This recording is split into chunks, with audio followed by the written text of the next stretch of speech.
so great to see you guys. I've been studying at school since March, basically, and I can see so you're not in Norway, obviously. Um, I cannot hear you.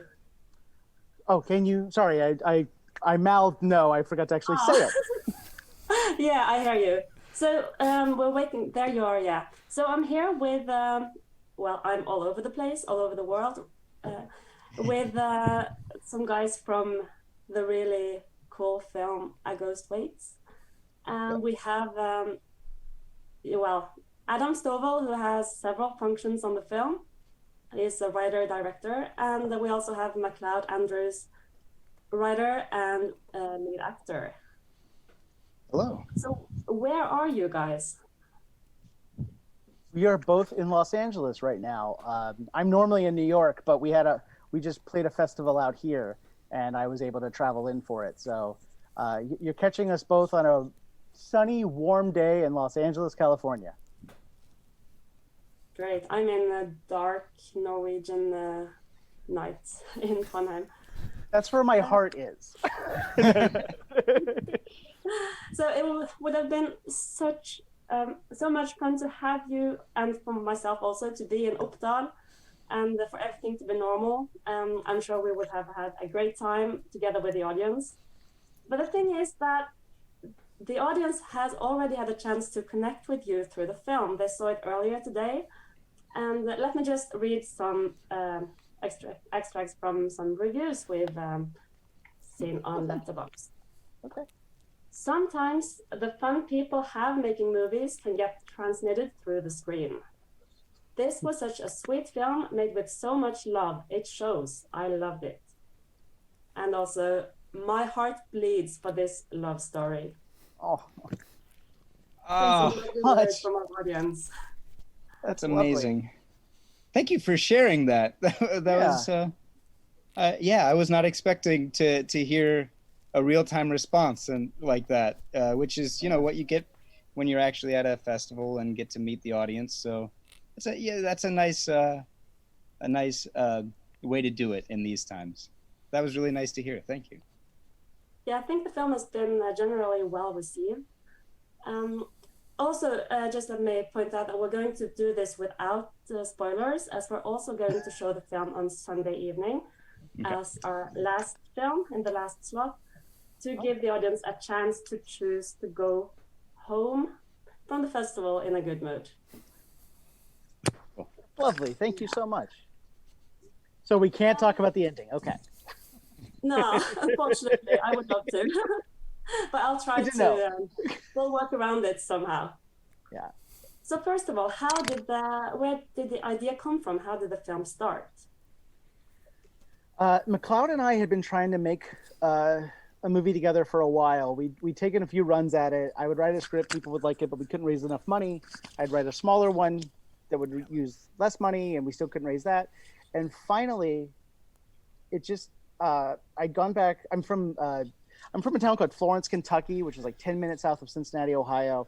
I'd gone home to kind of figure out what my next move would be. I really didn't know what was next. And some friends had me play a video game called PT, which is this kind of first-person puzzle game in a haunted house. And I had them cracking up laughing as I reacted to a haunted house.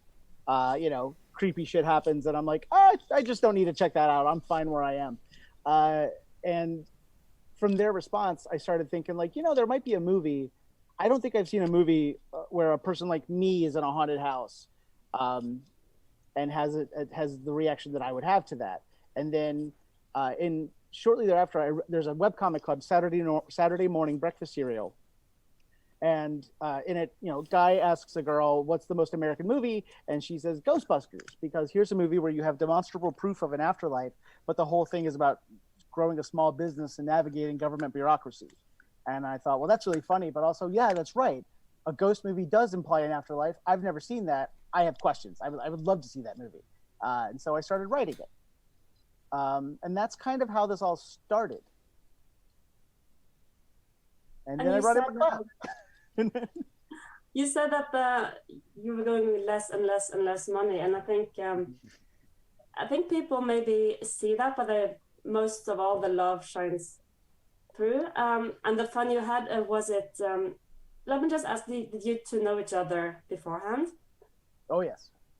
Yeah. So you're old friends, or? We met on this. We met on the set of that. No, I was just going to say the simple answer. We met on the set of another movie called Split that a friend of ours from Kentucky made. It was a bowling rom-com. I think we lost the sound a bit there, Macleod. Yeah. We met on like he said, Split. So it's shot in Louisville, Kentucky. Macleod was acting in it. I was the second assistant director, and just kind of being around each other, it was like, that guy seems to find the same stuff funny that I do and the same stuff interesting that I do. I think I want to spend some more time with that person. And I gave him a script that I had written, which he fortunately had some time to read during filming, because he went and recorded an audiobook.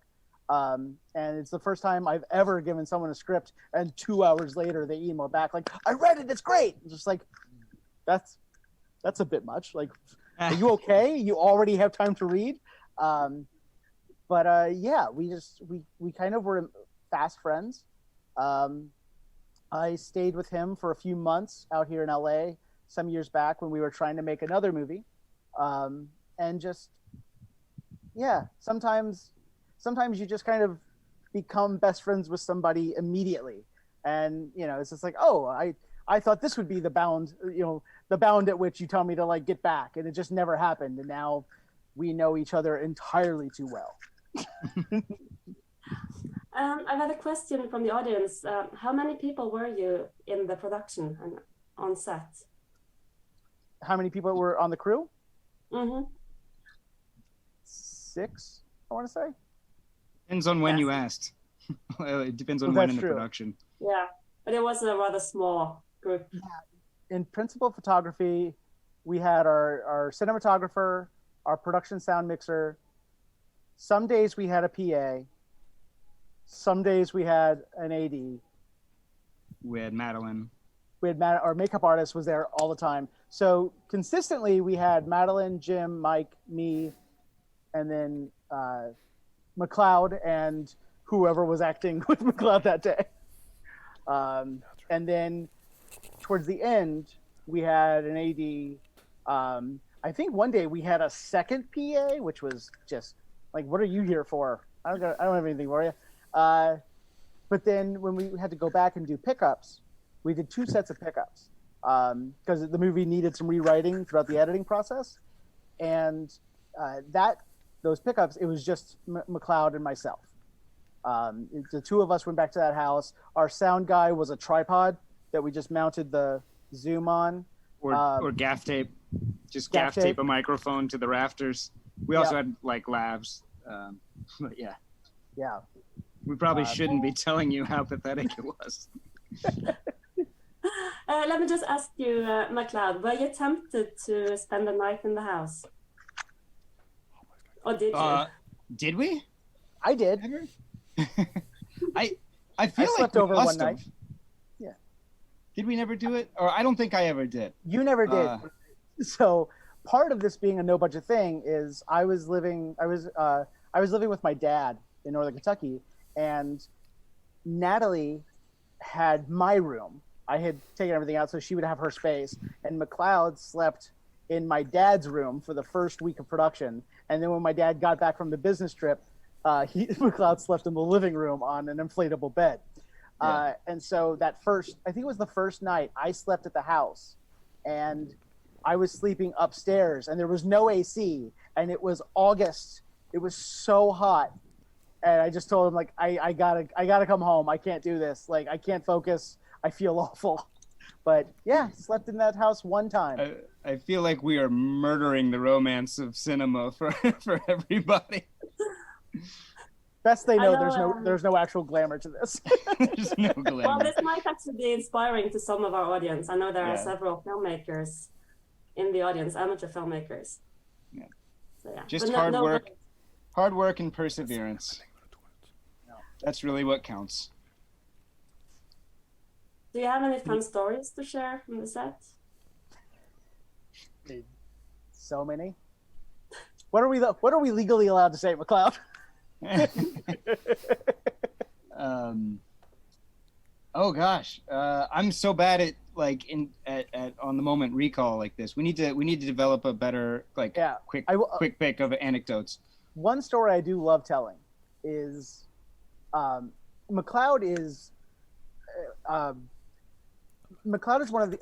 very special kind of actor that he can kind of flip a switch. So before we start shooting, he can be helping with a light, he can be moving a C-stand, and then it's time to get in, and you give him like 5 minutes, and he's like, okay, I got it. There's one exception, and that is the emotional climax of the movie, or an emotional climax of the movie, when Jack tells Muriel how he careful, feels. we have a no spoiler. So When Jack says a thing to someone, and gets very emotional, and I told Macleod that day, because Macleod was a producer on the movie as well, and I told Macleod that day, I don't want you to be a producer today. I want you to just be to be an actor solely, and find that headspace, get there, because I'm gonna push you. And so we get to that scene. We did a couple takes, and it wasn't quite it wasn't quite there. And so I walked over to him and I hugged him and I said, I need to see you break, and I'm not going to call cut until I do. I'm a great friend. And then I just walked back to the camera and said, okay, when you're ready, roll. And he went to where, it's the take that we use in the movie. He went to the place. And this is kind of late in the process, or late in the shoot. So everybody's gotten to know Macleod. And as a recent review said, Macleod is a boy you cannot dislike. Everyone loves Macleod. And so he goes to the place he goes to in the movie, and the room was electric because everyone's just like, call cut, because they're watching their friend suffer a bad moment, and they're just call cut, and you could feel it build. I mean, the room filled with this. And so he gets there, and I just give it a second. I say, okay, walk out of frame. And he does. I say, cut. And then just this whoosh, this great exhaling of everyone just like, why did you do that? Why did you make my new friend hurt? And it's like, because movie, like emotional catharsis, guys. It's going to be a little tough. But it was really cool to know that, to trust that we could do that in our friendship, to trust that we could go to this place and I could ask this of him, was really amazing. Especially because, for the most part, we had so few people on the crew that like I don't feel like I really directed. I mean, I'm sure I did, but I was doing so many different things that it's like, is anyone getting adequate attention from me? And that was one thing I can point to of just like, all right, yeah, we did something there. That was really cool. That was... Yeah, when you say you hugged him, that sounds like the total opposite of a story told in another film at the festival, Leap of Faith, with Friedkin. I think it's a totally different approach to directing. I remember, like, I'm sure you saw Mother, the Darren Aronofsky movie with Jennifer Lawrence. They were talking about how like Jennifer Lawrence cracked a rib from hyperventilating on that movie, and I just remember thinking like, everyone who worked on A Ghost Waits, I felt so fortunate to get them to do this. Even the people that we were paying, and like, and nobody got paid a lot because we did not have a lot of money. But I can't imagine hurting anybody that was kind enough to come on this journey, especially my best friend. So it really, I remember we had a similar thing with Natalie, with her moment, where she didn't quite get there, but I could see, and it's one of the things I loved about directing Natalie is, she's kind of like me. She has no poker face. You can see how she's reacting, and you can see where she is, and it's what makes her such a great actress. And I walked over and I was like, you're doing this, I need you to do that, and it's like, you are you're amazing and talented, and like you have this. Like I know you can get there, because I think that's kind of my job is to give everybody a very safe space to like jump. Like I will catch you. I don't care how far you jump. I will catch you. And if I don't catch you, the world will never know about it. Like if you look silly, it doesn't go in. But like that to me that's when art becomes transcendent. Is when you can push somebody and they know that they're in good hands. Okay, we have to talk about the song because it's stuck in my head. How did the song end up in the film? You know which song I'm talking about? Yes, Yellow Cotton Dress. Yeah. Macleod, do you want to? Well, I feel like I'm talking a lot, so I wanted to throw to you. I know why I like. I know why I like the song's placement there. I know why it works there, but I'm less familiar with. You were friends with Wussy, and their band out of Cincinnati. Originally, that was a different song there, and I just couldn't get the person to respond to an email officially saying that we had it. And then it just got to a point where it's like we're shooting soon, and so I had to give up on that. And I've known Wussy for a very long time. I used to do comedy in Cincinnati, and one of our shows we booked them one of their first ever shows as a band, and so I felt comfortable messaging Mark Messerly, who's in the band, and saying like, hey, can we use Yellow Cotton Dress? And he said, I'm pretty sure yes, but like, let me check with Chuck and Lisa, who are the other three founding members of the band. And like 15 minutes later was like, yep, you're good to go. And so then we went to a pawn shop and bought a guitar so that Macleod could take the rest of the week and learn to play the song for that scene. Yeah. That works amazingly well. And when Adam played it for me, I was listening. If you listen to the lyrics, I was like, this is perfect. This is amazing. It's about like having a person who takes the mundane things in life, a yellow cotton dress, the silverware they use, the pillow they slept on, and kind of turns them into transcendent, totems, which is kind of what the movie's about, finding somebody who makes the everyday and mundane beautiful and interesting and fun to live through. Yeah. And you, Adam, you say you have a background in comedy, but what's your relationship with horror films? It's funny. I came to horror pretty late. I feel like, we are obviously playing horror festivals, and I always hear people talk about like, oh, I saw Friday the 13th when I was like 5 years old, and it was way too early, but it like messed me up for life, and now I, no choice but to be a horror fan. I was a comedy nerd. The first movie to scare me out of my pants was Ghostbusters. Like that opening library ghost, I had to watch through my hands so many times. The most scared I've ever been in a theater is an 80s comedy called Summer School, and I think this is where my like love of genre fluctuation comes from, is because two of the kids in the class are big Texas Chainsaw Massacre fans, and like in the middle of this like light frothy comedy, they staged the Texas Chainsaw Massacre, and I had to be taken out of the theater because I was crying and screaming so hard. It wasn't until my 30s that my sister's then husband decided, like, I'm going to teach you about horror. I would visit, and he would just say, you're watching this. We're watching, Sisters. We're watching a Serbian film. We're watching, so many. And I think horror gets kind of ghettoized as a genre, and I definitely, it's that thing of like if a horror movie is good, it's called a thriller. It can't be like is Silence of the Lambs horror? It's like, yeah, of course it is. Horror is what scares you. So I think as I learned a lot more about that, I started seeing the possibilities. And one thing I really love about genre storytelling is that it's basically opera. It's very heightened, and you can tell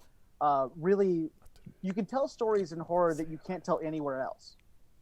I remember watching The Babadook and thinking like, oh, this is about mental illness.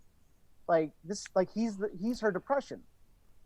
That's a read on it. It's not the read, but like I don't think I really knew that was possible early, and it's one of the things that I've really grown to love about it. And so when we got to make a movie, I was like, this is a fun sandbox in which to play. We can talk about some stuff. Ari Aster says it with Hereditary. Nobody makes family dramas. If it weren't a horror movie, Hereditary wouldn't exist.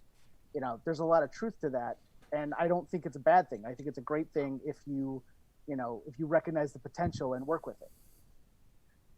So, of course, we would love to have you in Uppdal in the future when the world is more normal. Love to be here. But then you would have to make another horror film. Is that an option? Okay. Yeah,